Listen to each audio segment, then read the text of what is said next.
politics, sports, health, finance, entertainment, and business. This is OTT News. OTT News with Emma Fadeka. Let's take a quick look at our headlines. In general news, the International Monetary Fund has praised the government for exhibiting stronger fiscal discipline in 2025, noting a marked departure from the previous year's spending pattern.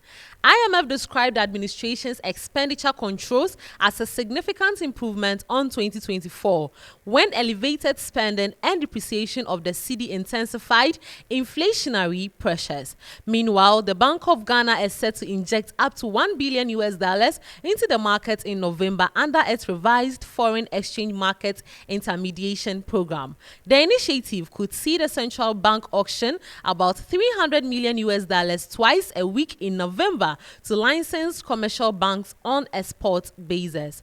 On the other hand, the National Health Insurance Authority in the Western North region has launched a special registration and renewal exercise dubbed Market Storm. The initiative, which forms part of the authority's nationwide outreach program, was held at Enchi and Seshujinase in the Seshiwiasu municipality, with a particular emphasis on educating the public, especially market women, about the use of the star 92 ash short code. And in political news, the new patriotic party flag bearer hopeful Dr. Mahmoud Bawumia launched a compelling defense of his political motivations, reiterating that his engagement in public life is driven by a singular desire to improve the lives of Ghanaians rather than personal financial gains. However, the Ministry of Foreign Affairs, Mr. Samuel Okudzato Ablakwa, has announced that the bond between Ghana and Germany is set to grow even stronger, bringing benefit to citizens of both nations. He made a remark while welcoming the President of Germany to Ghana on behalf of President John Dramani Mahama. For business news, the investment price of the Bank of Ghana's gold coins continued to drop amid the cedi's appreciation against the US dollars. The central bank introduced these gold coins as a strategic measure to discourage the hoarding of US dollars and absorb excess liquidity in the market, ultimately aiming to strengthen the cedi against major foreign currencies. As of Monday, November 3rd, 2025, the Bank of Ghana reported the following update prices for the gold coins.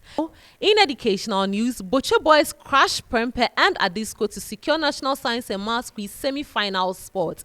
After a postponed contest, DAF left fans eagerly waiting, and Fantapim School proved its intellectual dominance by defeating rivals Prempeh College and Adisadel College and the rescheduled quarterfinal stage of the 2025 National Science and Math Quiz, booking a spot in the semi-finals.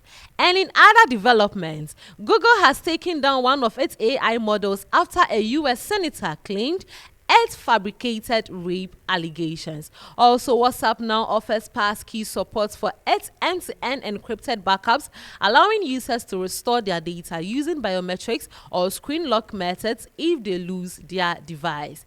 And for environmental news, recent environmental news from Ghana includes ongoing efforts to reduce air and water pollution, which are major public health risks. These efforts are supported by initiatives like the Climate and Clean Air Coalition project in Accra, which focuses on reducing short-lived climate pollutants. Additionally, the country faces persistent environmental challenges from e-waste, particularly informal recycling operations. Now to some international stories. The US President Donald Trump wrote on social media that he has ordered the Defense Department to prepare for possible military action in Nigeria as he continues to accuse the nation of not doing enough to stem violence against Christians, an accusation Nigerians have reportedly denied. We'll bring you more details as the story develops. For now, Sir Gerald Southgate says he is not looking for a return to football management, saying it would be hard to recreate the higher calling he found as England's manager. Southgate indicates he intends to focus on working with young people and helping to counter the negative narrative he says is found in his country. Last 50 years on from their debut on the world stage, India's dream come true, a first World Cup triumph in front of a defending full house in Mumbai as they defeated South Africa by 52 rounds. Laura Wolvadet struck a magnificent century, going back-to-back after her winning effort against England in the semi-finals. But while she finished the tournament with 5-7-1 rounds, the most by any woman in a World Cup, the ultimate prize belonged to India. And finally, in entertainment news, Ghanaian politician, entrepreneur, and innovator Baba Sadiq has stressed the need for the Creative Arts Agency to take charge of providing credible data for the country's creative industry. Baba Sadiq said data plays a crucial role in shaping policy and guiding corporate decisions within the creative sector. Some sad news reaching us is Nkoko-based rapper Fada Gaza tragically lost his life on November 2nd, 2025 after a violent confrontation with a rival group member escalated into a fatal encounter. The altercation reportedly began over a territory dispute and resulted in both men stabbing each other.